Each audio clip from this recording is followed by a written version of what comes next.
اعوذ باللہ السمیع العلیم من الشیطان الرجیم بسم اللہ الرحمن الرحیم وما كان المؤمنون لينفروا كافة فلولا نفر من كل فرقة منهم طائفة ليتفقهوا في الدين وَلِيُنذِرُوا قَوْمَهُمْ إِذَا رَجَعُوا إِلَيْهِمْ لَعَلَّهُمْ يَحْذَرُونَ۔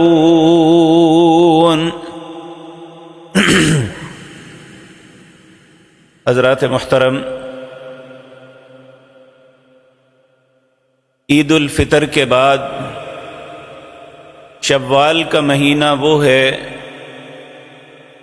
جب تمام مدارس میں، مساجد میں تعلیمی سال، نئے تعلیمی سال کا آغاز ہوتا ہے۔ آج کی مجلس میں یہی بات عرض کرنی ہے کہ دین کا علم حاصل کرنا ایک مسلمان کے لیے کتنا ضروری ہے، اور دین کے علم کو نہ حاصل کرنا انسان کے لیے کتنا نقصان دہ ہے۔ یاد رکھیں، علم ہی ایک ایسی چیز ہے جس نے میرے اور آپ کے بابا سیدنا آدم علیہ السلام کو فرشتوں پر فوقیت دی تھی۔ جب اللہ رب العزت نے اپنا ارادہ ظاہر فرمایا، میں دنیا کے اندر ایک نائب پیدا کرنے لگا ہوں، تو فرشتوں نے کہا اللہ تیری تسبیح ہم بیان کرتے ہیں، تیری تحمید بیان کرتے ہیں، یہ زمین میں خون بہائے گا، اللہ تو کیوں پیدا کرنا چاہتا ہے؟ تو اللہ رب العزت نے کہا پھر میں تمہیں بتا دیتا ہوں کہ کیوں۔ آدم علیہ السلام کو اللہ رب العزت نے مختلف چیزوں کا علم دیا اور انہیں فرشتوں کے سامنے پیش کر کے کہا ان باتوں کے متعلق تم بتاؤ۔ تو انہوں نے اپنی بے بسی کا اظہار کیا کہ اللہ ہم عابد تو ضرور ہیں، لیکن جس چیز کا علم آپ نے نہیں دیا اس کا ہمیں نہیں پتا۔ پھر اللہ رب العزت نے آدم علیہ السلام کو کہا کہ آپ بتائیں۔ جب آدم علیہ السلام نے ان سب چیزوں کے نام بتا دیے، ان باتوں کے صحیح جواب دے دیے، تو پھر اللہ نے ان کی فضیلت کو، ان کی فوقیت کو ظاہر کرنے کے لیے سب فرشتوں کو حکم دیا اسجدوا آدم، سب آدم کو سجدہ کرو۔ سب نے کیا الا ابلیس، ابلیس نے نہ کیا۔ وَكَانَ مِنَ الْكَافِرِينَ، وہ اللہ کے انکار کرنے والوں میں ہو گیا۔ پھر اس کے بعد اللہ رب العزت نے آدم اور ان کی زوجہ ہماری ماں حوا علیہ السلام کو جنت میں کہا چلے جاؤ، کلو وشربو، کھائے پیو، لیکن تمہاری ایک آزمائش ہے چھوٹی سی، ولا تقربا هذه الشجرہ، اس درخت کے قریب نہیں جانا۔ اور ساتھ ہی اللہ نے یہ بتا دیا کہ ایک تمہارا دشمن پیدا ہو گیا ہے جس کا نام ابلیس، شیطان ہے، یہ تمہیں بہکائے گا، اس کے بہکاوے میں نہ آنا۔ اللہ کی شان، آدم علیہ السلام اپنی معصومیت کی وجہ سے، کیونکہ یہ بات ذہن میں رکھیں، نبی مکرم صلی اللہ علیہ وسلم نے فرمایا المنافق والکافر زج لئیم، منافق اور کافر کمینہ بھی ہوتا ہے، بدفطرت بھی ہوتا ہے، وہ کوئی بھی بات کر سکتا ہے، کتنا بڑا جھوٹ بہتان بھی لگا سکتا ہے، کسی کو دھوکہ دینے کے لیے بڑا نیک بھی بن سکتا ہے۔ شیطان کا کردار اسی طرح ہے۔ اللہ رب العزت ہم سب کو پہ رحم فرمائے، ایسے کرداروں سے ہماری حفاظت فرمائے۔ اس کے برعکس نبی کریم نے فرمایا ایک مومن آدمی معصوم اور بھولا بالا ہوتا ہے، جس طرح وہ خود دل کا صاف ہوتا ہے وہ دوسرے کو بھی اسی طرح تصور کرتا ہے۔ مومن جلدی دھوکے میں آ جاتا ہے، دھوکہ دینے والے کے دل میں کمینگی ہوتی ہے، اس کے دل میں اخلاص ہوتا ہے۔ آدم علیہ السلام کو اس نے بڑا ہمدرد بن کے کہنے لگا تمہیں پتا ہے کہ اللہ نے یہ درخت کھانے سے کیوں منع کیا؟ کہا کیوں منع کیا؟ کہا ھذا شجرۃ الخلد، یہ ہمیشگی کا درخت ہے، اگر یہ کھا لو گے تو وہ ملک لا یبلا، ایسی بادشاہت ملے گی کبھی ختم نہیں ہوگی۔ آدم علیہ السلام کے تصور میں بھی نہیں تھا کہ کوئی اتنا بڑا جھوٹ یا اتنا بڑا دھوکہ بھی دے سکتا ہے۔ آدم علیہ السلام اس کے بہکاوے میں آ کے کھا لیا تو اللہ رب العزت ناراض ہو گئے کہ جس بات سے منع کیا تھا تو وہ کام انہوں نے کر لیا۔ اللہ نے دونوں کو کہا قُلْ نَحْبِطُوا مِنْهَا جَمِيعًا، تم دونوں اب جنت سے نکل جاؤ اور دنیا میں ایک آزمائش بری زندگی گزارنی ہوگی۔ فَإِمَّا يَأْتِيَنَّكُم مِّنِّي هُدًى، ہدایت اور رہنمائی میری طرف سے آئے گی۔ فَمَنِ اتَّبَعَ هُدَايَ فَلَا يَضِلُّ وَلَا يَشْقَىٰ، جو اس رہنمائی کو قبول کرے گا جو اللہ کی طرف سے آئے گی۔ حقیقتاً یہی علم ہے جس علم کے متعلق پیارے نبی جناب محمد الرسول اللہ ہمیں تلقین فرماتے رہے، جو اللہ کی طرف سے نازل ہوتا ہے۔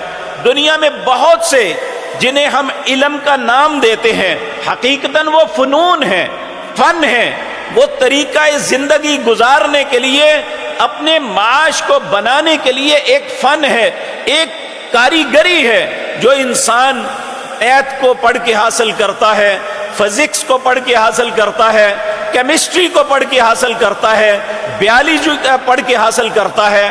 عرب کا ایک قدیم مقولہ ہے، العلم علمان، علم صرف دو ہیں۔ نمبر ایک علم الابدان، بدن کا علم، یہ بیالوجی ہے، انسان کے بدن میں کیا ہے، نقص آ جائے تو کس طرح درست کرنا ہے، جس طرح ڈاکٹر اور حکیم، یہ علم ہے۔ دوسرا وعلم الادیان، دوسرا دین کا علم ہے۔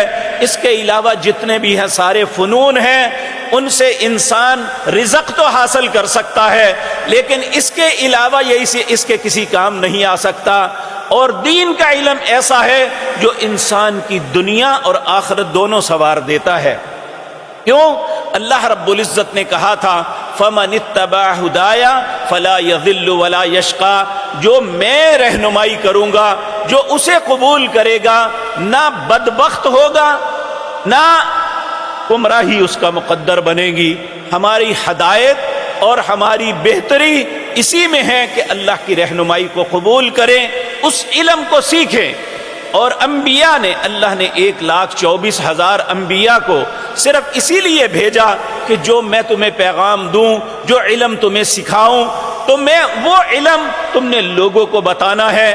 اور جن لوگوں نے انبیاء کے بتائے ہوئے علم کے مطابق زندگی بسر کی، ان کی زندگی بھی پرسکون گزری اور آخرت میں وہ اللہ کے مہمان بنے۔ اللہ ہمیں بھی یہ سمجھ نصیب فرمائے۔ میرے عزیز بھائیوں، جب اللہ نے 1,24,000 پیغمبر، جو ایک سلسلۃ الذہب، ایک سونے کی زنجیر آدم علیہ السلام سے چلی تھی، یہ آخر پہ ختم ہوتی ہے جناب محمد الرسول اللہ صلی اللہ علیہ وسلم پر۔ اللہ نے آپ کو جب نبوت سے سرفراز فرمایا، سب سے پہلی وحی آپ پہ غار حرا کے اندر آئی، اور اس میں جس بات کی تعلیم دی گئی، سورۃ علق کی پہلی 5 آیات ہیں، اس میں اس امت کو پیارے نبی جناب محمد الرسول اللہ صلی اللہ علیہ وسلم کو جو تلقین فرمائی گئی وہ یہی تھی، اقرأ بسم ربک الذی خلق، خلق الانسان من علق، اقرأ وربک الاکرم الذی علم بالقلم، علم الانسان ما لم يعلم۔ اقرأ، پڑھیے۔ جبریل نے آپ سے کہا پڑھیے، آپ نے فرمایا ما انا بقاری، میں نہیں پڑھا ہوا۔ اس نے اپنے پکڑ کے زور سے سینے کے ساتھ لگایا اور زور سے بھینچا۔ آپ فرماتے ہیں مجھے سخت اذیت محسوس ہوئی، پھر کہنے لگا اقرا، پڑھیے۔ میں نے کہا ما انا بقاری، میں پڑھا ہوا نہیں ہوں۔ تیسری مرتبہ جب پھر کیا تو اللہ نے میرے سینے کو کھول دیا، میں نے پڑھنا شروع کر دیا۔ اقرا، پڑھیے۔ کس کے ساتھ؟ اسم ربک الذی خلق، اس رب کے نام کے ساتھ جس نے تمہیں پیدا کیا۔ تعلیم وہ ہے جو اللہ کے نام سے شروع کی جائے، وہ تعلیم نہیں ہے جس میں اللہ کے نام کا آغاز نہیں ہوتا، وہ فنون ہے۔ یہ بات مجھے اور آپ کو یاد رکھ لینی چاہیے۔ اقرا، جس تعلیم کا، جس علم کے حصول کا اللہ نے حکم دیا تھا، وہ اللہ کے نام سے شروع ہوتی ہے۔ اقرا بسم ربک الذی خلق، خلق الانسان من علق، انسان کو یاد کروایا آج تو بڑا دانا ہے، بڑا عقل مند ہے، بڑا طاقتور ہے، بڑا خوبصورت ہے، بڑا مالدار ہے، لیکن یہ سوچ میں نے کس سے پیدا کیا؟ اقرأ بسم ربک الذی خلق خلق الانسان من علق، ایک لوتھڑے سے اتنا خوبصورت انسان بنایا، یہ تخلیق اللہ کی ہے۔ آپ دیکھیں دنیا میں کوئی بھی چیز بناتا ہے، چند چیزیں بنانے کے بعد پھر نئی چیز بنانا اس کے لیے مشکل ہو جاتا ہے۔ اللہ نے آدم علیہ السلام سے لے کر آج مجھ جیسے چھوٹے انسان تک اللہ نے کسی چہرے کو ایک جیسا نہیں بنایا، ہر انسان کا چہرہ الگ۔ چہرے کی بات تو چھوڑیں، یہ ہمارے فنگر پرنٹ ہیں، دنیا کے اندر کوئی بھی انسان دو ایسے نہیں جن کے فنگر پرنٹ آپس میں ملتے ہوں۔ یہ آنکھوں کے پپورے ہیں۔ آج شکل سے بعض اوقات انسان دھوکہ کھا جاتا ہے کہ شکل ملتی جلتی ہوتی ہے، لیکن یہ فنگر پرنٹ جہاں لگ جائیں یہ کبھی بھی دوسرے کے ساتھ نہیں مل سکتی۔ دوسرا آنکھوں کے پپورے، یہاں کی تصویر لیتے ہیں تو پتہ چلتا ہے یہ انسان وہ نہیں جس کی شکل سے ہم شک میں پڑ گئے تھے شاید یہ وہ ہوگا۔ یہ اللہ رب العزت نے ہر انسان کی الگ الگ بنائی ہیں۔ اللہ رب العزت فرماتے ہیں اقرأ بسم ربک الذی خلق خلق الانسان من علق، انسان کو اس کی اوقات یاد کروائی، تو کیا تھا میں نے کیا بنا دیا۔ اقرأ وربک الاکرم، پڑھ اپنے رب کے ساتھ، نام کے ساتھ جو سب سے زیادہ عزت والا ہے، اور اگر اس کے نام کے ساتھ اس کے نام کو پڑھو گے، اس کی بتائی ہوئی ہدایت اور رہنمائی کو پڑھو گے تو اللہ تمہیں بھی عزت عطا فرمائیں گے۔ تو میرے عزیز بھائیوں، اقرأ وربک الاکرم الذی علم بالقلم، اللہ نے تمہیں قلم کے ساتھ علم سکھایا۔ اور یہ بات یاد رکھیں کہ ایک انسان کسی چیز کو پڑھتا رہے، اس کا جتنا مرضی رٹا لگا لے، وہ بڑی دیر کے بعد یاد ہوتی ہے، کسی بھی وقت ذہن سے نکل جاتی ہے، لیکن جو چیز ہاتھ سے لکھ لی جائے وہ ذہن سے محو نہیں ہوتی۔ اللہ فرماتے ہیں میں نے علم دیا، علم بالقلم۔ اور یہ بھی ذہن میں رکھیں یہ قلم کی اہمیت کیا ہے۔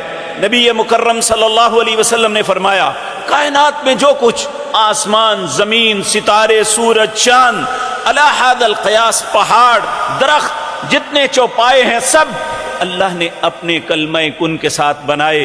انما امرہ اذا اراد شیئا ان یقول له کن فیکون، جب اللہ کسی کام کا ارادہ کرتا ہے، حکم دیتا ہے، ہو جاتا ہے۔ چار چیزیں ایسی ہیں جو اللہ نے اپنے بابرکت ہاتھوں سے بنائی۔ سب سے پہلی چیز یہ علم کے لیے اللہ نے قلم کو اپنے ہاتھ سے بنایا۔ یہ پیارے نبی جناب محمد الرسول اللہ نے خبر دی صلی اللہ علیہ وسلم۔ پہلی چیز جو اللہ رب العزت نے انسان کے علم کے لیے بنائی وہ قلم تھی۔ نمبر دو، اللہ نے اپنے استوا کے لیے جو عرش معلیٰ بنایا وہ اپنے ہاتھ سے بنایا۔ تیسرا، میں اور آپ کے بابا سیدنا آدم علیہ السلام کو اللہ نے آپ کے اپنے ہاتھ سے بنایا، اور اگر ہم اس علم کو سیکھ لیں گے، اس علم کے مطابق زندگی بسر کریں گے تو پھر ہمارا ٹھکانہ جو جنت ہوگا اللہ نے وہ اپنے ہاتھوں سے بنایا۔ یہ چار چیزیں ہیں جو اللہ مالک نے اپنے ہاتھوں سے بنائی۔ علم بالقلم، اللہ فرماتے ہیں میں نے قلم کے ساتھ تمہیں تعلیم دی۔ علم الانسان ما لم يعلم، انسان نہیں جانتا تھا، میں نے اسے قلم کے ساتھ علم عطا کیا۔ تو میرے عزیز بھائیوں، علم ہمارے لیے ازحد ضروری ہے، لیکن یہ بات یاد رکھیں علم دو طرح ہے۔ پہلا جو فرض عین ہے، یہ ہر انسان پہ لازم ہے۔ کوئی بھی انسان، نبی کریم صلی اللہ علیہ وسلم نے فرمایا طلب العلم فریضۃ علی کل مسلم و مسلمۃ، علم کا حاصل کرنا ہر مسلمان پر فرض ہے، وہ مرد ہے یا عورت۔ سوال ہوا صحابہ سے کہ کیسا علم جی، کتنا کو سیکھنا چاہیے؟ ہم نے کہا نماز پڑھتے ہو تو تمہیں علم ہونا چاہیے نماز کیا ہے، اس میں ہم کیا کہتے ہیں، اس کے نتائج کیا نکلیں گے، کون سی چیزیں ہیں جو نماز کو فاسد کر دیتی ہیں۔ یہ انسان کو، ہر انسان کو علم ہونا چاہیے۔ پھر کہا اگر اللہ نے مال دیا ہے زکوٰۃ دیتے ہو تو تمہیں پتا ہونا چاہیے کہ زکوٰۃ کتنے مال پہ ہوتی ہے، زکوٰۃ کن کن کو دینی ہے، اس کا طریقہ کار کیا ہوگا۔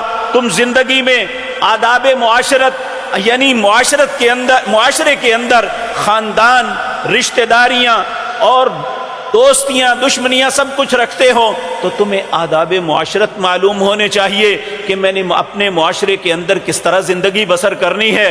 آج ہمارے معاشرے کا بگاڑ ہی یہ ہے، ہمیں اسلام کے آداب معاشرت سے کوئی واسطہ نہیں، نبی کریم صلی اللہ علیہ وسلم کے احکامات یاد ہی نہیں، ہمیں علم ہی نہیں، تو پھر ہمارے دل میں کیسے آئے گا کہ ہمارا معاشرہ سکون کے ساتھ زندگی بسر کر لے۔ ہمیں ان باتوں کا علم ہونا چاہیے۔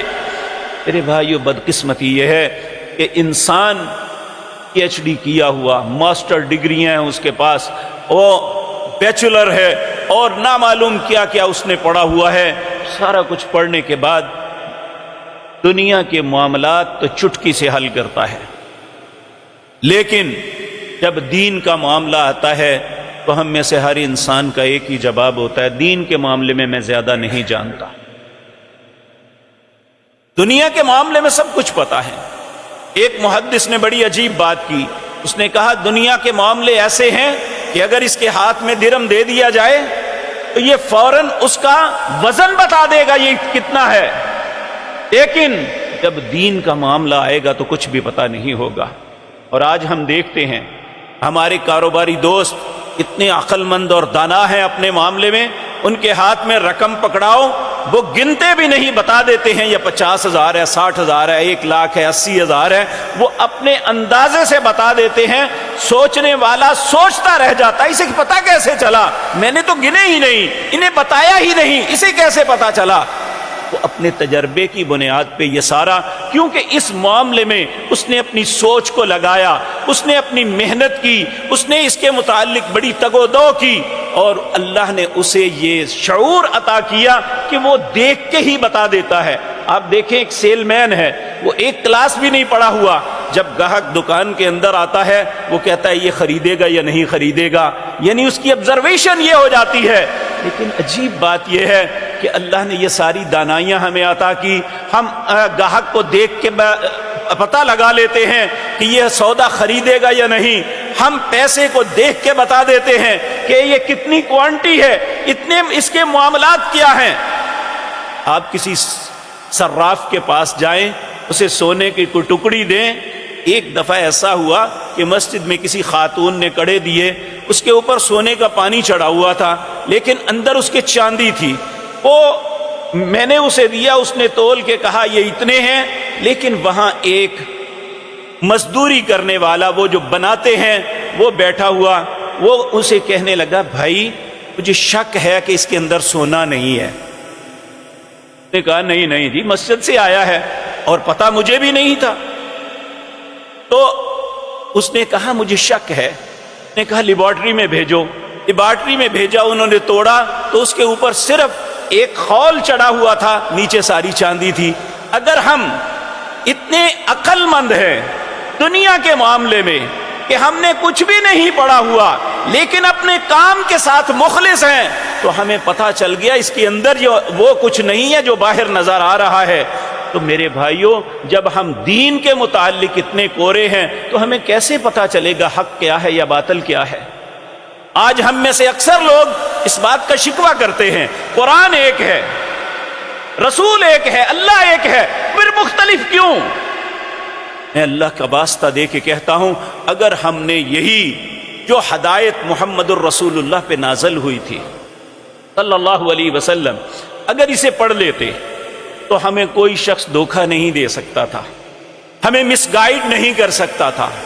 مس گائیڈ اسی وقت انسان ہوتا ہے جب اس کو علم نہیں ہوتا، اسے جو مرضی کہہ دیا جائے وہ سچ سمجھ لیتا ہے۔ آج ہمارا المیہ یہی ہے، اسی لیے ہم مختلف فرقوں میں متفرق ہو چکے ہیں۔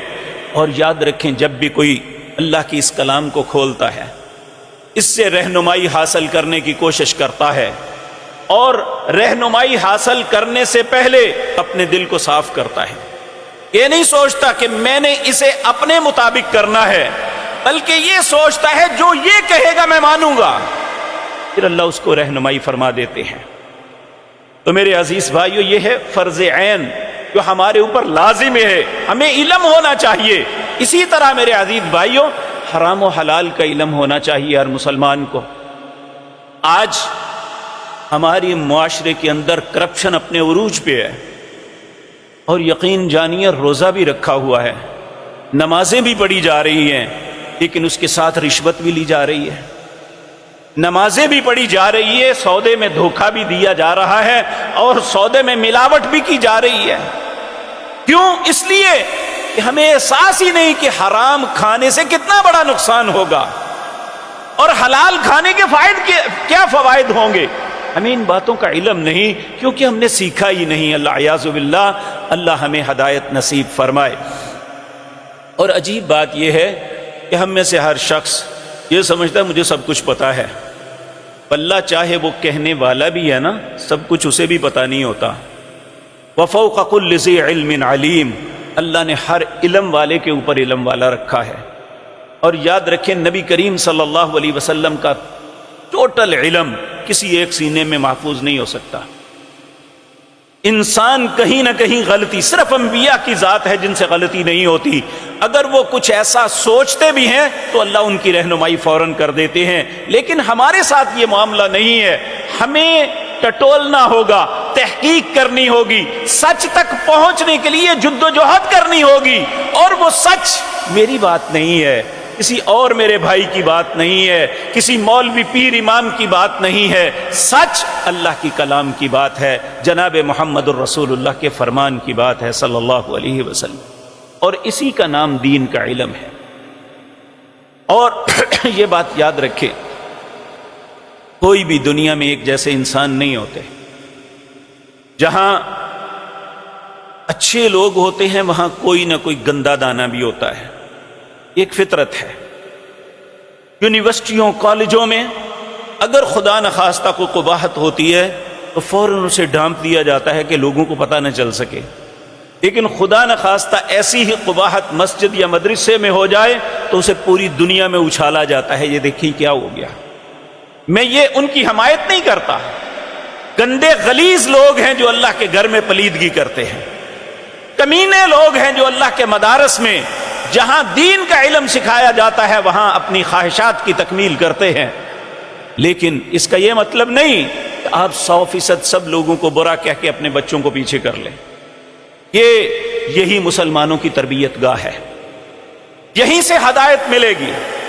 جب اللہ نے بیت اللہ کو بنایا تھا تو کہا تھا ان اول بیت وضع للناس للذی ببکۃ مبارکا وہدی للعالمین، سب سے پہلے اللہ نے جو گھر بنایا وہ بیت اللہ مکے میں ہے، اور اس میں جہان والوں کے لیے رہنمائی ہدایت ہے۔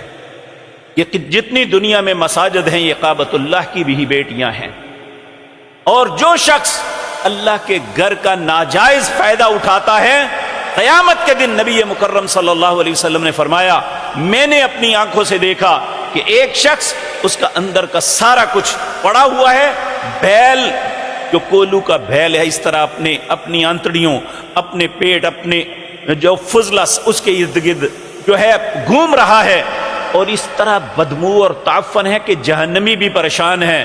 میں نے پوچھا یہ کون ہے؟ آپ نے فرمایا یہ آپ کے امت کے وہ علماء ہیں جو لوگوں کو مس گائیڈ کرتے تھے، جھوٹ بولتے تھے قرآن کا نام لے کے، پیارے نبی جناب محمد الرسول اللہ کا نام لے کے لوگوں کو غلط بیانی کرتے تھے۔ لوگ قرآن کی عقیدت میں، لوگ جناب محمد الرسول اللہ کے فرمان کی عقیدت میں ان غلط باتوں کو تسلیم کر لیتے تھے۔ آج ان کا یہ حال ہوگا۔ تو میرے عزیز بھائیوں، اس لیے ایک علم ہے جو فرض عین ہے، ہر مسلمان پہ لازم ہے کہ اس علم کو سیکھے۔ دوسرا فرض کفایہ ہے۔ وہ علم کون ہے؟ وہ علم جو عالم دین ایک لمبی زندگی میں پڑھ کے سیکھتے ہیں۔ اللہ رب العزت سورۃ توبہ ہے، اس کی آیت نمبر 122 میں فرماتے ہیں وَمَا كَانَ الْمُؤْمِنُونَ لِيَنْفِرُوا كَافَّةً، ایمانداروں کے لیے یہ تو ہو نہیں سکتا کہ سارے کے سارے جو ہے دین کے علوم کے لیے نکل پڑیں، لیکن فلولا نفر من كل فرقة طائفة ليتفقهوا في الدين، ان میں ایک گروہ ایسا ضرور نکلنا چاہیے جو دین کا علم سیکھے اور پھر وَلِيُنذِرُوا قَوْمَهُمْ إِذَا رَجَعُوا إِلَيْهِمْ، اپنی قوم کے اندر واپس آئے، انہیں اللہ کے احکامات سنائے، انہیں ڈرائے، لَعَلَّهُمْ يَحْذَرُونَ، تاکہ لوگ بری باتوں سے بچ جائیں، اچھائی کے رستے کو اپنا لیں۔ تو یہ فرض کفایہ ہے۔ تو جو شخص اپنی اولاد میں سے کسی کو دین کے لیے وقف کرتا ہے، نبی کریم صلی اللہ علیہ وسلم نے فرمایا کہ اللہ رب العزت جب انسان فوت ہوتا ہے، آپ نے فرمایا اذا مات الانسان انقطع عملہ، جب انسان فوت ہوتا ہے تو اس کے اعمال منقطع ہو جاتے ہیں، الا ثلاثۃ، تین قسم کے عمل ہیں جو مرنے کے بعد بھی انسان کے ساتھ رہتے ہیں۔ نمبر ایک، الصدقۃ جاریہ، جو اس نے اپنے ہاتھ سے کوئی بھی بھلائی کا کام، ہسپتال بنا دیا، مسجد بنا دی، مدرسہ بنا دیا، کنواں کھدوا دیا، لوگوں کے پانی کا بندوبست، علی ھذا القیاس لوگوں کی خیر خواہی کا کوئی بھی کام کیا، وہ دنیا سے چلا بھی جائے گا، جب تک لوگ اس سے فائدہ اٹھاتے رہیں گے اسے اس کا اجر ملتا رہے گا۔ یہ ہے ایصال ثواب جو رسول اللہ صلی اللہ علیہ وسلم نے بتایا، یہ انسان کو پہنچتا رہے گا۔ نمبر دو، ولد صالح یدعو لہ، اس کی نیک اولاد جو اس کے لیے دعا کرے۔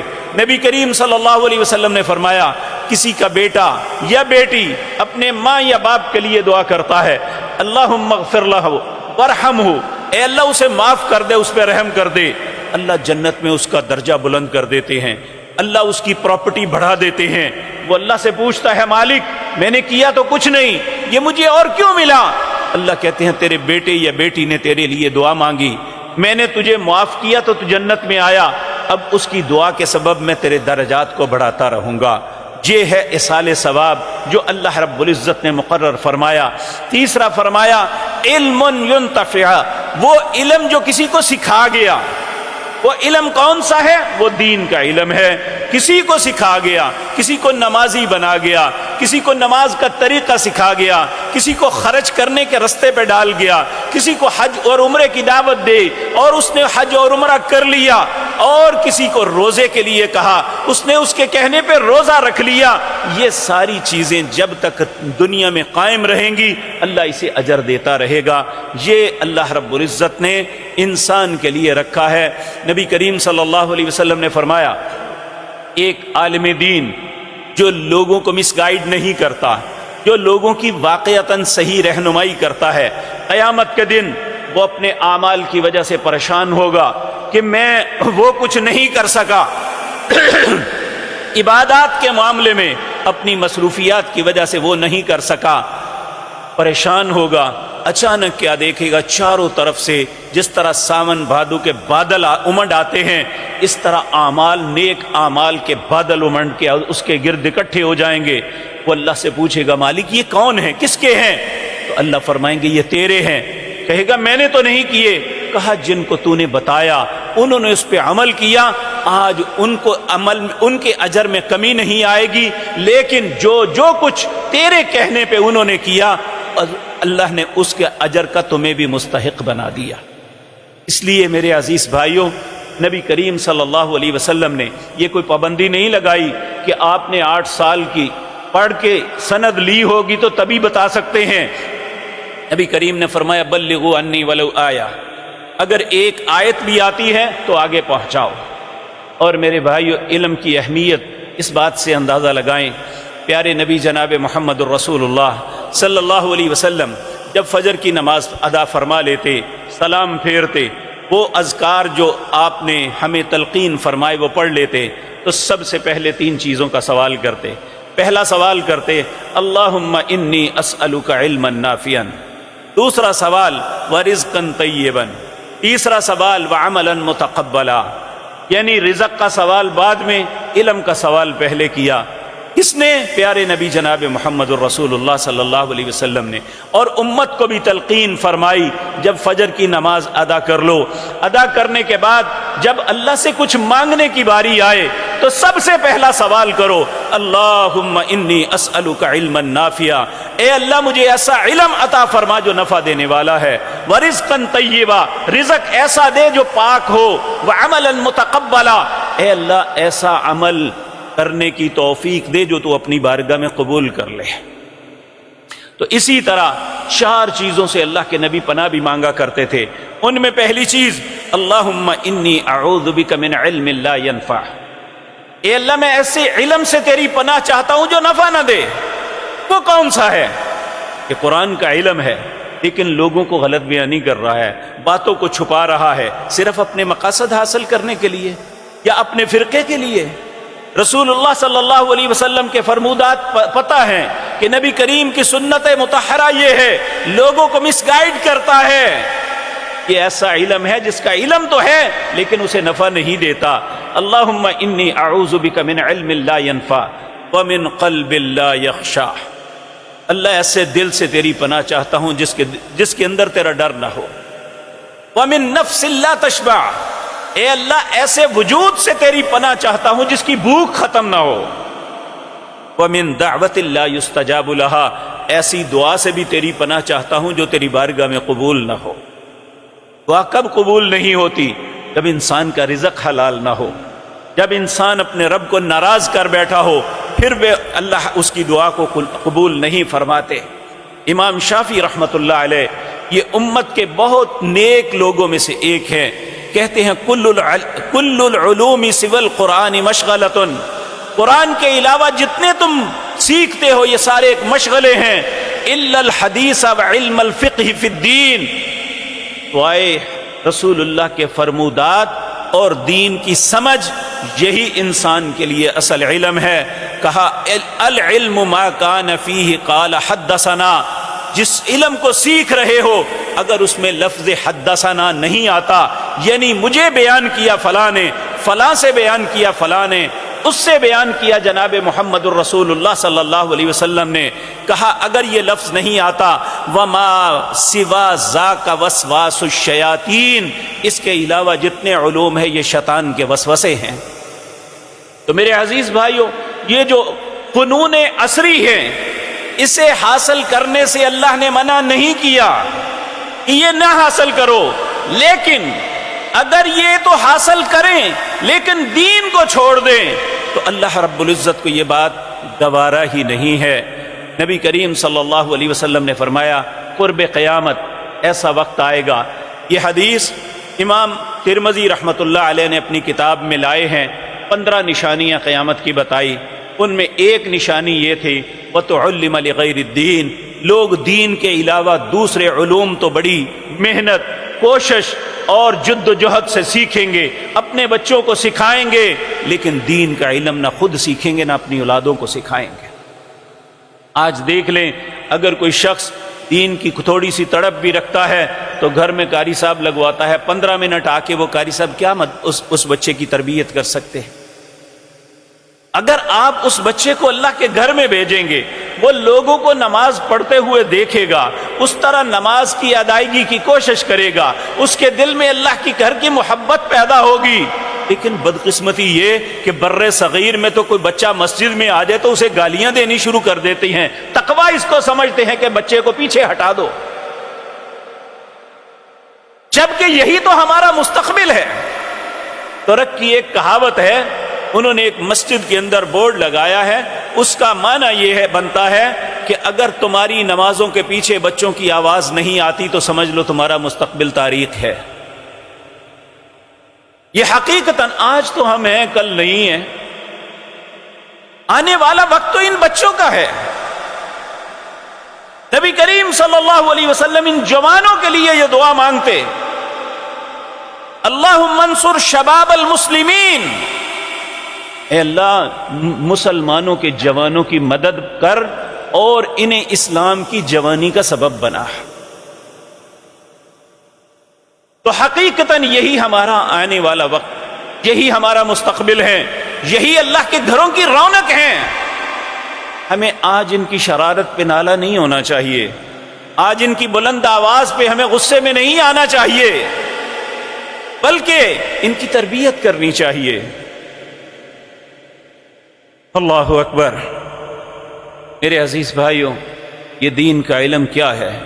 حضرت ابو ہریرہ رضی اللہ تعالی عنہ مدینے کے بازار میں ایک دن نکلے، بازار اپنے عروج پہ تھا۔ آپ نے زور سے لوگوں کو مخاطب فرمایا، اے بازار والو، تمہیں کس چیز نے روک رکھا ہے؟ لوگوں نے عرض کیا، کس بات سے؟ حضرت ابو ہریرہ فرمانے لگے کہ نبی کریم صلی اللہ علیہ وسلم کی میراث مسجد میں تقسیم ہو رہی ہے، تم بازار میں الجھے ہوئے ہو، جاؤ نبی کریم کی وراثت وصول کر لو۔ لوگوں نے سب کچھ چھوڑا، دوڑ کے مسجد میں پہنچے۔ جب وہاں گئے تو واپس آ کے کہنے لگے، ابو ہریرہ تمہیں اچھا نہیں لگا کہ اتنا سخت مذاق ہمارے ساتھ کیا ہے؟ انہوں نے کہا، میں نے کیوں مذاق کیا ہے؟ انہوں نے کہا کہ تم نے کہا رسول اللہ کی میراث تقسیم ہو رہی ہے، تو وہاں تو کچھ بھی تقسیم نہیں ہو رہا۔ حضرت ابو ہریرہ نے پوچھا، آپ نے وہاں دیکھا کیا ہے؟ تو کہنے لگے، رعینا قوما یصلون، ہم نے کچھ ایسی قوم کو دیکھا جو نماز پڑھ رہی تھی، وقوما یقرؤون القرآن، کچھ ایسی قوم تھی جو قرآن پڑھا رہی تھی، وقوما یتذاکرون الحلال والحرام، ایک قوم ایسی تھی، ایک جماعت ایسی تھی جو ایک دوسرے کو حرام اور حلال کا درس دے رہی تھی۔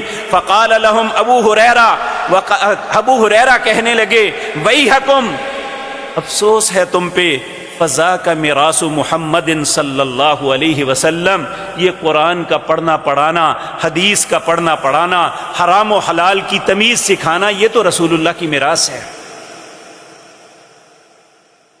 تم نے وہ لی نہیں۔ تو میرے عزیز بھائیوں، ہماری نظروں میں میراث صرف اور صرف مال و دولت ہے۔ نبی کریم صلی اللہ علیہ وسلم نے فرمایا، وہ شخص، اس نے سب سے زیادہ بہتر جو میراث چھوڑی وہ قرآن ہے۔ دو معنی ائمہ مفسرین نے کیے ہیں اس کے، ایک یہ کیا ہے، انسان جس قرآن پہ ہمیشہ زندگی بھر پڑھتا رہتا ہے، وہ چھوڑا تو اس کی اولاد میں سے کسی نے اس سے پڑھنا، کہا یہ بہترین میراث ہے جو اس نے اپنی اولاد کے لیے چھوڑی۔ اور ایک اس کا معنی یہ ہے کہ اس نے قرآن کا علم دوسروں کو دیا، یہ اس نے وراثت بانٹی ہے اپنی، جب تک لوگ پڑھتے رہیں گے، یہ سلسلہ پھیلتا رہے گا، اسے اس کا اجر ملتا رہے گا۔ آپ جتنے مرضی بڑے ریاضی دان بن جائیں، علم کیمیا کے مہارت بن جائیں، آپ مٹی سے سونا بنا دیں، لیکن اس کا کوئی اجر نہیں ملے گا۔ اجر اگر ملے گا تو قرآن پڑھنے پڑھانے کا بنے۔ ہم میں سے ہر انسان کو بہتر بننے کا شوق ہے۔ نبی کریم صلی اللہ علیہ وسلم نے فرمایا، خیرکم من تعلم القرآن وعلمہ، تم میں سب سے بہترین وہ ہے جو قرآن پڑھتا ہے یا قرآن پڑھاتا ہے۔ اللہ کے نزدیک سب سے بہتر وہ ہے۔ تو میں یہ بات پہلے بھی عرض کی آپ سے، ایک شخص تھے جس کا نام ابن ابزہ تھا، حضرت عمر کا خلافت کا دور ہے، آپ مدینہ منورہ سے ایک سفر کے لیے نکلے، مکہ کے قریب سے گزرنے لگے، تو مکہ کے گورنر کو پتہ لگا کہ امیر المومنین یہاں سے گزر رہے ہیں۔ اس نے اپنی جگہ ابن ابزہ کو اپنا نائب مقرر کر کے حضرت عمر سے ملنے کے لیے گئے کہ میں اپنی کارکردگی بتاؤں اور ان سے رہنمائی لے لوں۔ جب وہاں گئے، حضرت عمر نے دیکھا کہ مکے کا گورنر میرے استقبال کے لیے آئے ہیں، فوراً پوچھا، اپنے پیچھے مکہ کس کے سپرد کر کے آئے ہو، کس کو اپنا قائم مقام بنایا؟ کہا ابن ابزہ کو۔ کہا ابن ابزہ کون ہے؟ کہا ہمارے غلاموں میں سے ایک غلام کا بیٹا ہے۔ حضرت عمر کو غصہ چڑھ گیا، قریش کے ہوتے ہوئے تم ایک غلام کے بچے کو مکے کا والی بنا آئے ہو۔ کہنے لگے، امیر المومنین غصہ نہ کیجئے، مکے کے اندر قرآن اور پیارے نبی جناب محمد الرسول اللہ کے فرائض کا علم ابن ابزہ سے زیادہ کسی کو نہیں۔ حضرت عمر رونے لگے، کہا آج مجھے رسول اللہ کی اس حدیث کی سمجھ آئی، ان اللہ یرفع بہذا الکتاب اقواما ویضع بہ آخرین، اللہ اس قرآن کی وجہ سے بہت سی قوموں کو عزت عطا کریں گے اور بہت سی قومیں قرآن کو چھوڑ کے ذلیل ہو جائیں گی۔ آج ہمارے پاس قرآن ہے، کوئی ایسا گھر نہیں جس میں یہ مقدس یہ صحیفہ نہ موجود ہو۔ آج رسول اللہ کے فرامین لوگ ایک ایک حدیث کو سیکھنے کے لیے مہینوں سفر کر کے مدینے سے مصر جاتے، مصر والے بصرے میں آتے، بصرے والے کوفے میں جاتے، شام میں فلسطین میں جاتے، لیکن آج تو مجموعے ہمارے گھروں میں ہو سکتے ہیں، چند روپوں میں رسول اللہ کا علم ہمارے گھر کی زینت بن سکتا ہے۔ اگر ہمیں سیکھنا ہے تو ہمارے لیے آج سے بہتر آسان کوئی وقت نہیں دنیا میں ملا۔ تو میرے عزیز بھائیو، نبی کریم صلی اللہ علیہ وسلم، اللہ اکبر، آپ موسیٰ علیہ السلام جب اللہ نے انہیں کہا کہ جاؤ فرعون کی طرف، اذهب الى فرعون انه طغى، تو کیا دعا مانگی؟ رب اشرح لی صدری ویسر لی امری واحلل عقدۃ من لسانی یفقہوا قولی رب زدنی علما۔ اے اللہ میرے لیے میرے سینے کو کھول دے، میرا معاملہ آسان کر دے، واحلل عقدۃ من لسانی، میری زبان کی گرہ کھول دے، یفقہوا قولی، لوگ میری بات سمجھ لیں۔ یہ بھی بہت بڑی بات ہوتی ہے، بہت بڑے بڑے اسکالر بات کرتے ہیں، بات کی لوگوں کو سمجھ ہی نہیں آتی۔ اگر کسی کی بات کی سمجھ آ جاتی ہے تو اللہ کا احسان ہے، یفقہوا قولی، اللہ نے اس پہ احسان کیا ہے کہ لوگ اس کی بات کو سمجھ رہے ہیں۔ پھر کہا رب زدنی علما، اے اللہ میرے علم میں اضافہ فرما دے۔ اللہ اکبر۔ امام اہل سنہ امام احمد بن حنبل رحمہ اللہ کہتے ہیں کہ الناس الی علم احوج منہم الی الطعام والشراب، علم کو حاصل کرنا انسان کے لیے کھانے پینے سے زیادہ ضروری ہے۔ لأن الرجل يحتاج الى الطعام والشراب في اليوم مرة او مرتين، کھانے پینے کے لیے تو انسان دن میں ایک مرتبہ یا دو مرتبہ محتاج ہے۔ وحاجته الى العلم بعدد انفاسه، علم جو ہے انسان کو ہر سانس پہ ضروری ہے کہ اسے پتہ ہونا چاہیے کہ میں سانس کیسے لینا ہے۔ اس لیے میرے عزیز بھائیوں، ہم پہ لازم ہے کہ جب تک دین کے علوم سیکھنے والے مسلمان مملکت کے بیوروکریٹ تھے، تب تک مسلمانوں کے عروج کو کوئی ذکر نہیں پہنچی تھی۔ جب ہم انگریز کی تعلیم کو حاصل کرنے والے کو اپنا بیوروکریٹ بنایا، حکومت کی باغ دوڑ ان کے ہاتھ میں پکڑائی، کرپشن، ناانصافی، ظلم و زیادتی مسلمان معاشروں کا حصہ بن گئی۔ مغل حکمرانوں نے کتنی مدت تک تھوڑے ہونے کے باوجود پورے ہندوستان پہ، اس وقت بیوروکریٹ کون تھے؟ جو فاضل عربی یا منشی فاضل کیے ہوئے تھے، فارسی زبان کے اندر دین کو سمجھا یا عربی زبان کے اندر دین کو سمجھا۔ آج ہمیں یہی پڑھایا جاتا ہے۔ اگر اکنامکس پڑھا دیتے ہیں تو وہ بچے پہ پختہ مہر لگ جاتی ہے کہ سودی نظام کے علاوہ کوئی نظام دنیا میں نہیں چل سکتا، کہ اللہ نے جھوٹ بولا تھا۔ آج کسی مسلمان نوجوان جو کسی کالج یونیورسٹی سے اکنامکس کی تعلیم حاصل کر کے نکلتا ہے، اسے پوچھ کے دیکھ لو، وہ کہتا ہے دنیا میں نظام سودی کے علاوہ ہے ہی کوئی نہیں ہے، اس کے علاوہ چل ہی نہیں سکتا۔ آپ کسی کاروباری سے پوچھ لیں، وہ بھی کہے گا نقد اور ادھار کے فرق کے بغیر کاروبار چل ہی نہیں سکتا۔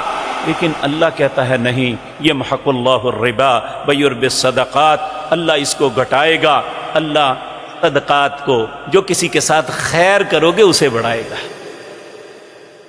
یہ چیز ہمیں دین سکھائے گا، یہ ہمارے کالج یونیورسٹیاں نہیں سکھائیں گی۔ اقبال نے ویسے نہیں کہا تھا کہ فرعون بچوں کے قتل پہ ہوتا نہ بدنام، کاش اسے کالج کی نہ سوجی۔ اللہ اکبر۔ میرے عزیز بھائیوں، میں اس تعلیم کے مخالف نہیں ہوں، لیکن ایک عرب مقولہ ہے، اللہ اکبر، الدنیا جیفۃ وطالبها کلاب، جو دین کو چھوڑ کے صرف دنیا کے پیچھے بھاگتا ہے، دنیا ایک مردار ہے اور اس کے پیچھے بھاگنے والا کتا ہے۔ اس لیے مجھے اور آپ کو سوچنا چاہیے ہم کہاں کھڑے ہیں، ہمارے پاس کتنا دین ہے۔ کل اللہ نے ہم سے یہ سوال نہیں کرنا کہ آپ نے کون سے فنون میں پی ایچ ڈی کی تھی. اللہ نے ہمیں پوچھنا ہے تو اپنی کلام کے متعلق پوچھنا ہے.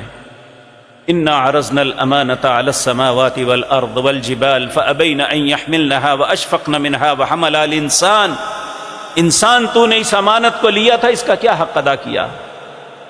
ہم سے سوال ہوگا. نبی کریم صلی اللہ علیہ وسلم نے فرمایا یہ انسان کا سینہ یہ ایک خوبصورت گھر کی طرح ہے. اگر تو اس سینے کے اندر قرآن کا کچھ حصہ موجود ہے تو اس گھر میں آباد رہنے والا بھی کوئی ہے. اگر انسان کا سینہ قرآن سے محفوظ یعنی قرآن کا کوئی بھی حصہ محفوظ نہیں ہے تو وہ بھوت بنگلہ ہے، ویران گھر کی طرح ہے. دوسرا اللہ رب العزت نے فرمایا فلا یتدبرون القرآن، یہ قرآن کے معاملے میں تدبر غور و فکر کیوں نہیں کرتے کہ اللہ تمہیں کیا کہہ رہے ہیں، تمہیں زندگی گزارنے کے لیے کیا طریقہ بتا رہے ہیں، کیوں نہیں سوچتے؟ ہمیں اس کے لیے چونکہ ہم عجمی ہیں ہمیں اس کا ترجمہ پڑھنا چاہیے. جب ہم خود اپنی آنکھوں سے پڑھیں گے، رسول اللہ کے فرمودات پڑھیں گے تو پھر کوئی ہمیں مس گائیڈ نہیں کر سکے گا. جب بھی غلط بیانی کوئی کرے گا آپ فوراً کہیں گے میں نے اپنی آنکھوں سے قرآن میں پڑھا ہے. اللہ یہ فرماتے ہیں، تم کیسے کہتے ہو کہ میں یہ ایسا کر لوں؟ اگر آپ کو رسول اللہ کا فرمان سنا کے کوئی غلط بیانی کرے گا آپ فوراً کہیں گے میں نے اپنی آنکھوں سے رسول اللہ کے نماز کا طریقہ، روزے کا طریقہ، زکوٰۃ کا طریقہ پڑھا ہے، میں کس طرح تمہاری بات مان لوں؟ میرے لیے تمہاری حیثیت نہیں، میرے لیے رسول اللہ کی حیثیت ہے صلی اللہ علیہ وسلم. تو اس کے لیے ضروری ہے کہ ہم دین میں، اللہ رب العزت نے فرمایا من یرد اللہ بہ خیرا، اللہ جس بندے سے بھلائی کا ارادہ کرتا ہے یفقہہ فی الدین، اسے دین کی سمجھ دے دیتا ہے. تو اگر مجھے یا آپ کو دین کی سمجھ نہیں ہے تو ہمیں دکھ افسوس کرنا چاہیے اپنے آپ پہ کہ میرے رب نے میرے ساتھ بھلائی کا ارادہ نہیں کیا. وَمَن يُرِدِ اللَّهُ بِهِ خَيْرًا، یہ میری بات نہیں ہے، میرا فتویٰ نہیں، رسول اللہ کا فرمان ہے صلی اللہ علیہ وسلم. مَن يُرِدِ اللَّهُ بِهِ خَيْرًا يُفَقِّهُ فِي الدِّينِ، اللہ ہمیں دین کو سمجھ کے اس کے پہ عمل کرنے کی توفیق عطا فرمائے. اقول قولی ھذا واستغفر اللہ.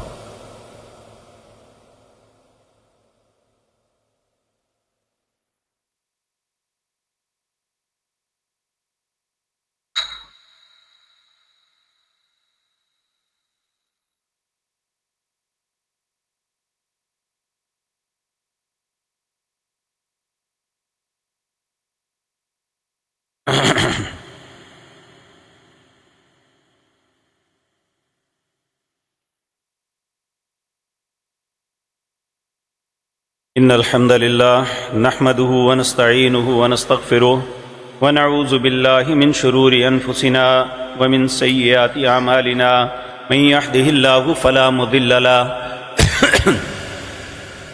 ومن يضلل فلا هادي له واشهد ان لا اله الا الله وحده لا شريك له واشهد ان محمدا عبده ورسوله اما بعد فاعوذ بالله السميع العليم من الشيطان الرجيم بسم الله الرحمن الرحيم ان اللہ وملائکتہ یصلون علی النبی یا ایہا الذین آمنوا صلوا علیہ وسلموا تسلیما اللہم صل علی محمد وعلی آل محمد کما صلیت علی ابراہیم وعلی آل ابراہیم انکا حمید مجید اللہم بارک علی محمد وعلی آل محمد کما بارکت علی ابراہیم وعلی آل ابراہیم انکا حمید مجید. یہ ایک بھائی نے آپ سے التماس کیا، کہتے ہیں ہم نمازی ہیں یہاں کے، ہمارے بھائی اور بابی کو لاسٹ اسٹیج پہ کینسر ہے، اللہ ان پہ رحم فرمائے، اللہ ان کے لیے آسانی کے دروازے کھولے. یہ یونس میر صاحب ہیں، ان کو نمونیا ہو گیا، اللہ انہیں صحت کاملہ عاجلہ عطا فرمائے. ایک بھائی نے کہا میں کاروباری آدمی ہوں، 2 ماہ سے گھر میں فارغ بیٹھا ہوا ہوں، اللہ آپ پہ رحم فرمائے، آپ کے لیے آسانی عطا فرمائے. کیا تلاوت کے بعد صدق اللہ العظیم کہنا یہ بدعت تو نہیں کہہ سکتے، لیکن نبی صلی اللہ علیہ وسلم سے اس کا ثبوت نہیں ملتا. ایک بھائی نے کہا ہے کہ سورۃ بنی اسرائیل آیت نمبر 36 میں اللہ نے کہا کہ آنکھ دل اس کے بارے میں پوچھ ہوگی. دیکھیں عربی میں قلب بھی معنی ہے افئدہ، یہ بھی دل کے معنی میں آتا ہے، اس لیے وہاں افئدہ لفظ ہے تو یہ کوئی ایسی بات نہیں۔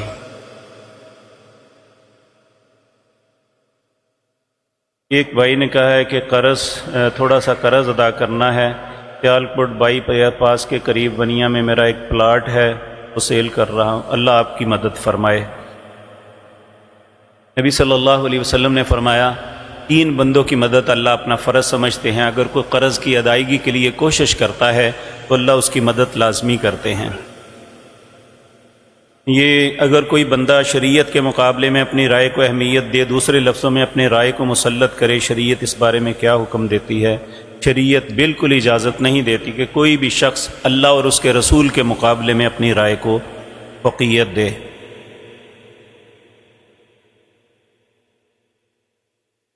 ایک بھائی نے کہا ہے بچے کا نکاح پڑھانا ہے، لیکن آپ کے دفتر سے پتہ چلا ہے آپ حق مہر گولڈ میں ہو تو پڑھاتے ہیں۔ دیکھیں، میں ضروری نہیں گولڈ، اگر کسی کی استطاعت گولڈ نہیں ہے، یہ 1000 2000 5000 جو حق مہر مقرر کیا جاتا ہے یہ بیٹی کی ملکیت نہیں بنتا۔ میرا صرف موقف یہ ہے کہ کوئی بھی ایسی چیز وہ اپنی استطاعت کے مطابق بیٹی کی ملکیت بننی چاہیے۔ آپ اگر 5-10 ہزار دیتے ہیں تو اس کا چاندی کا سیٹ بنا دیں، مجھے کوئی اعتراض نہیں ہے، لیکن اس ظلم کا میں پارٹنر بننے کے لیے تیار نہیں ہوں کہ بیٹی کی ملکیت بھی نہ بنے، یا اس کی ماں لے لے، خامد لے لے یا باپ لے لے اور اس کا حق مہر اسے نہ ملے تو انسان ساری زندگی اسے اپنی زوجہ بنا کے رکھے۔ میں اس ظلم کا پارٹنر نہیں بن سکتا، کیونکہ مجھے کوئی کسی سے مفاد نہیں ہے۔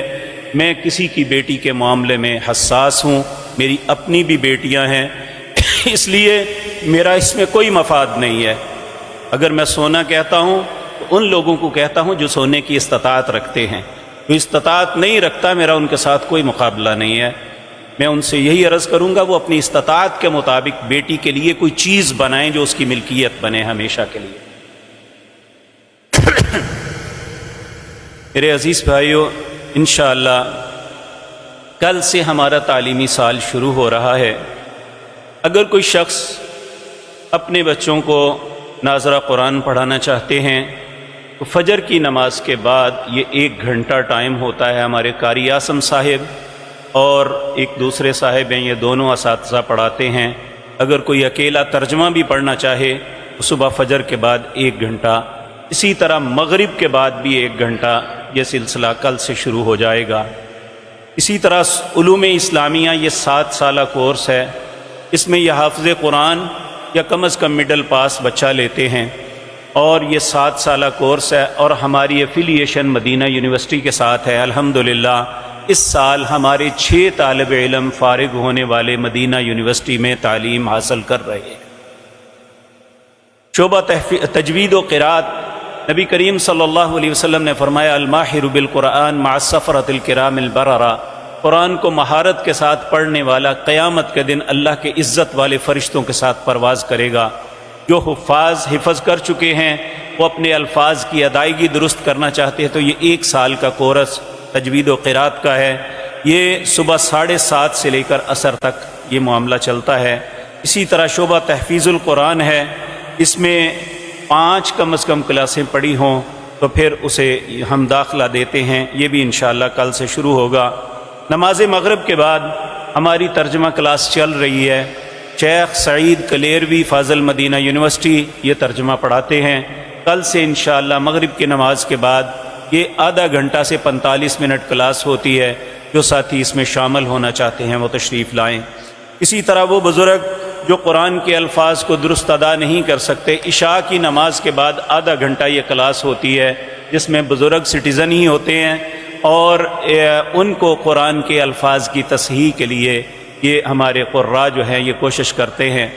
تو جو بھی جس معاملے میں بھی یہاں پہ اللہ کے دین کی تعلیم کے لیے آئے گا، اس کے لیے کوئی قسم کی فیس کچھ نہیں ہے، یہ آپ کے معاملات چلانے کی وجہ سے ہی سارے معاملات چل رہے ہیں۔ ہمارے لیے آپ کا تشریف لانا، قرآن پڑھنا، احادیث کا مطالعہ کرنا، یہی ہمارے لیے عزت افزائی ہے۔ اللہ آپ سب کو اپنی رحمت سے دین کو حاصل کرنے کی توفیق عطا فرمائے۔ اسی طرح خواتین کا ہے صوت القرآن کلاس، اس میں حفظ، تجوید، حدیث، دعائیں مختلف یاد کروائی جاتی ہیں۔ یہ صبح 10 بجے سے 12:30 بجے تک کلاس ہوتی ہے۔ اسی طرح بچیوں کے حفظ کا معاملہ شروع کر رہے ہیں۔ یہ صبح 8:30 بجے سے لے کر 3 بجے تک کلاس ہوا کرے گی۔ تجوید کلاس 1 بجے سے 3 بجے تک بروز صرف ایک دن اتوار کے دن ہوا کرے گی۔ شام کی کلاس ناظرہ 2:30 بجے سے 5 بجے تک اپنی بچیوں کو کسی بھی وقت بھیجیں، ہماری معلمات وہاں ہوں گی، انشاءاللہ وہ انہیں قرآن پڑھائیں گی۔ اسی طرح دوپہر تجوید کلاس 2:30 بجے سے 5 بجے تک، ترجمہ تفسیر کلاس دوپہر 3 بجے سے 5 بجے تک ہوا کرے گی۔ تو اسی طرح فہم القرآن کے لیسز خواتین کے لیے 4:30 سے 5:30 بجے تک یہ خواتین کے لیے تعلیمی سلسلے انشاءاللہ کل سے شروع ہو رہے ہیں۔ میں اپنی بہنوں، ماؤں، بیٹیوں سے بھی، اپنے عزیز بزرگوں اور بھائیوں سے بھی التماس کروں گا کہ زیادہ سے زیادہ ان کلاسوں میں شریک ہو کے اللہ کے دین کی تعلیمات حاصل کر کے اللہ کے لیے بہتر بننے کی کوشش کریں۔ اللہم انصرنا ولا تنصر علینا۔ ہاں، 2 باتیں عرض کرنی ہے۔ ایک تو یہ پارک کے کونے پہ ایک آئس کریم جو ہے لگی ہے، میں جی ڈی اے کے ذمہ داروں سے التماس کروں گا یہ باغ کے اندر جو مرضی کریں، ان کے دروازے اس طرف نہیں کھلنے چاہیے۔ یہ ایک بیہودگی کا ڈیرا کھلا ہے، ہم انشاءاللہ اسے برداشت نہیں کریں گے۔ دوسری گزارش یہ ہے، حجاج معتمرین اپنے پاسپورٹ بنواتے ہیں، اس وقت اتنا خناس انسان، کوئی اتنا پلید اور کمینہ بندہ یہاں پہ مبعوث ہوا ہے کہ وہ بغیر پیسوں کے لوگوں کے بنے ہوئے پاسپورٹ نہیں دیتے جب تک 1500 فی پاسپورٹ انہیں نہ دیا جائے۔ ان حرام خوروں کو لگام دینے کی ضرورت ہے کہ کوئی بھی بندہ اپنا پاسپورٹ اس خواصت رشوت دینے کے بغیر نہیں لے سکتا۔ اپنے لیے جہنم نہ کماؤ۔ یہ جو شخص جب سے آیا ہے، یہ کرپشن اپنے عروج پہ پہنچی ہوئی ہے۔ کوئی بھی شخص پاسپورٹ آفس میں اپنا صحیح کام بھی بغیر پیسوں کے نہیں کروا سکتا۔ میں اللہ سے دعا کرتا ہوں، اے اللہ اسے ہدایت دے، اگر اس کے مقدر میں ہدایت نہیں تو اسے برباد کر دے۔